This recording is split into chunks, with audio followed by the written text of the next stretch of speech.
semi-related question because Steve and I are sitting in Utah, where Mormonism is a hot topic and a big part of the culture. And wondering if you could tell us a little bit about the Fallen Mormon study from back in the day.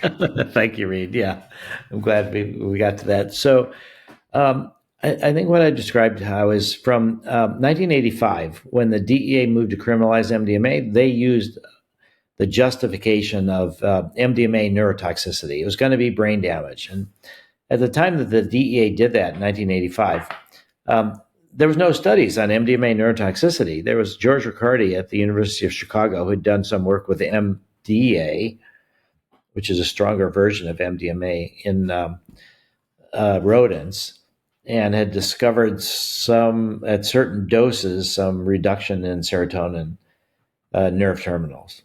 And this was used to justify the criminalization. And that was used basically to wipe out psychedelic research till 1992. And that was a big part of what was going on through the 90s.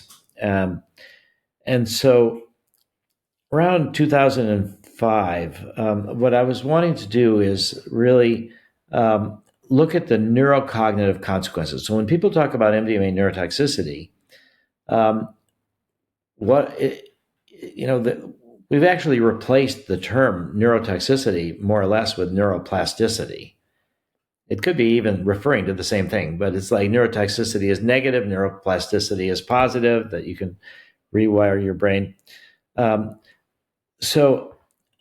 And then I described how after the criticisms of, the serotonin neurotoxicity hypothesis started weakening, that's where the National Institute on Drug Abuse got kind of desperate, and that's where they came out with this claim about MDMA hurting dopamine.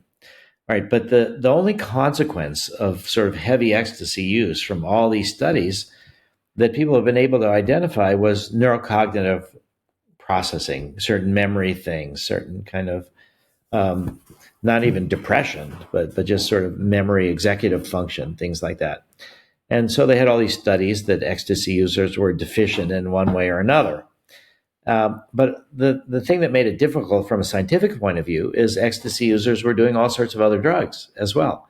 So how do you separate out what's due to MDMA, what's due to alcohol, what's due to marijuana, what's due to this, what's due to that? It's really difficult.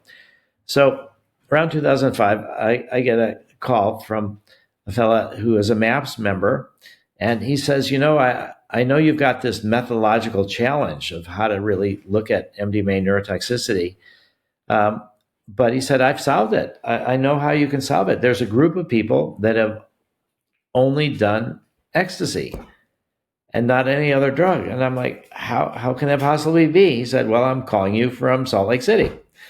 And I know that these people exist. So MAPS gave, this is one of our best business thing for a nonprofit. We gave $15,000 to Skip Pope and others at McLean Hospital at Harvard Medical School. They had done neurocognitive consequences of cannabis. They'd also done a study, the neuropsychological consequences of peyote with John Halperin. And so I went to them and I said, here's $15,000, do a little pilot study. They went out to Salt Lake City, and lo and behold, it turns out there were a bunch of people. This was, I think, before the Mormon Church had declared MDMA to be on the bad list. And there's a bunch of people that had never done alcohol, tobacco, marijuana, anything, but only ecstasy. And so they came back, they meaning John Halperin and Skip Pope, and they said, hey, this population really exists. And then they submitted their pilot data, and they got $1.8 million to do the definitive study about MDMA neurocognitive consequences. And so they ended up working on it for quite a bit. And it was very reassuring once they got the data. So, heavy ecstasy seems to have minimal to no effect, really, in terms of long-term neurocognitive consequences. We've done neurocognitive tests on 2 of the different cohorts in our phase 2 studies before and after, and showed no difference. In fact, people did slightly better. So, we called it the Fallen Mormon study because these were people that grew up Mormon, but that did make an exception for ecstasy. But it proved to be basically the end of the scare stories about MDMA neurotoxicity. This was the best controlled study. And so I guess I just want to say thank you to all the people that grew up Mormon that listened about not doing drugs, but made an exception for ecstasy.